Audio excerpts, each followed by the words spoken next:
Almost everyone wants to eat better, but it can be hard to tell where to start, especially with the health guidelines that you have been taught since grade school being utterly unhelpful and, in fact, even damaging. So, in today's short video, we're going to cover the basics of the main nutrients you consume and how to gain or lose weight and muscle by controlling your diet.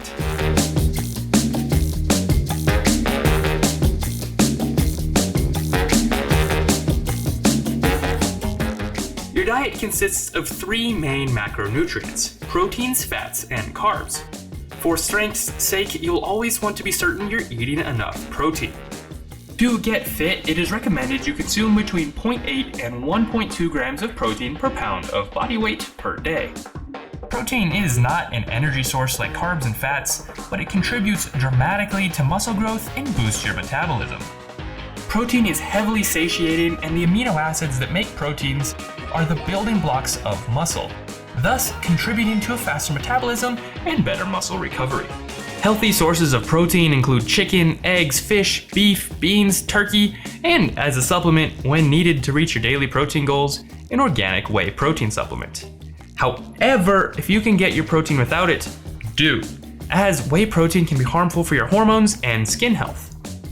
Protein sources to avoid would be soy-based proteins, tofu, and overly processed foods that you would usually think would be healthy and high in protein. Foods like store-bought beef jerky, protein bars, and cheap protein powders. Try to keep protein at 25 to 30% of your daily diet. Carbs are the macronutrient you're likely consuming too much of. The average American diet is around 65% carbs. While these are great for energy, they can quickly turn to fat as they aren't satiating and lead to you craving more and more food. Carbohydrates' primary role is to provide energy to your body.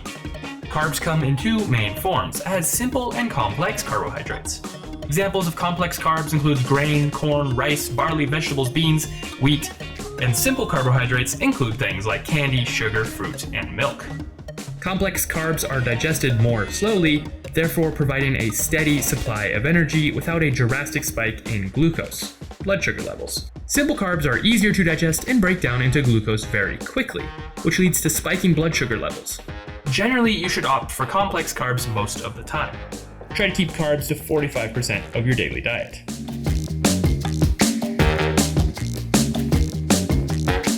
Finally, fats. It's easy to think that the more fat you eat, the more fat you'll retain, but this is not necessarily true. Fats are complicated, and the difference between unhealthy fats and healthy fats is immense.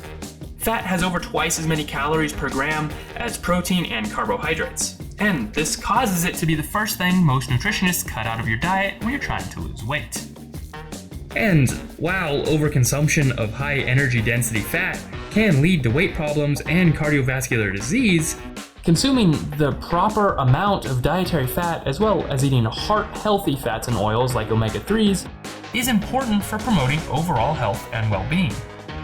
Healthy fats, most often unsaturated fats, are found in foods such as salmon, eggs, grass-fed cheese, red meat, avocado oil, avocados, olives, macadamia nuts, cashews, and dark chocolate.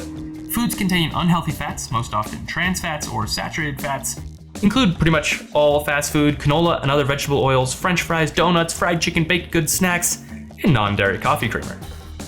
These trans fats should be avoided really, as they can cause heart disease, strokes, and even cancer. And can, of course, cause you to gain, well, fat. Next up are calories. Calories are really where the fundamentals of whether you gain or lose weight come in. At the most basic level, if you eat more calories than you burn, you will gain weight, and if you eat fewer calories than you burn, you will lose weight. To figure out the right amount of calories for you, you need to find what's called your maintenance level. The generic calculation is about 15 calories per pound of body weight per day, so a 180-pound man would need to eat about 2,700 calories to be at maintenance. But this can vary based on your activity levels and metabolism, so it's best to start here and then monitor your weight and caloric intake very carefully for a week or so to more accurately find your maintenance calories. 500 calories a day on either side of maintenance tends to correlate to about a pound a week in that direction. So 500 more calories a day is about a pound a week you'd gain, or vice versa. Again, make sure these calories roughly follow 30% protein, 45% carbs, and 25% fat. To track all of these, I suggest you download the app MyFitnessPal. It is free and quite robust. Now, this also assumes you aren't drinking excessive calories in things like sodas and alcohol. If you are, make sure to track these as well, though it would be best to strictly minimize these empty carbs altogether. So, that's the basics of the main macronutrients you should pay attention to and how to manage your calories. Hopefully this helped you, and if you have any questions, please let me know in the comments down below. I really do my best to answer all of them, unless they're stupid, and then I'm gonna ignore it. Anyway, that's all I've got for you guys today. Make sure to subscribe for more videos on health, fitness, and wellness, and follow me on Instagram where I post some really sick photos, and don't hesitate to share my opinions on, well, anything. Thanks for watching. My name is Silas Willoughby, and I'll see you guys in the next one.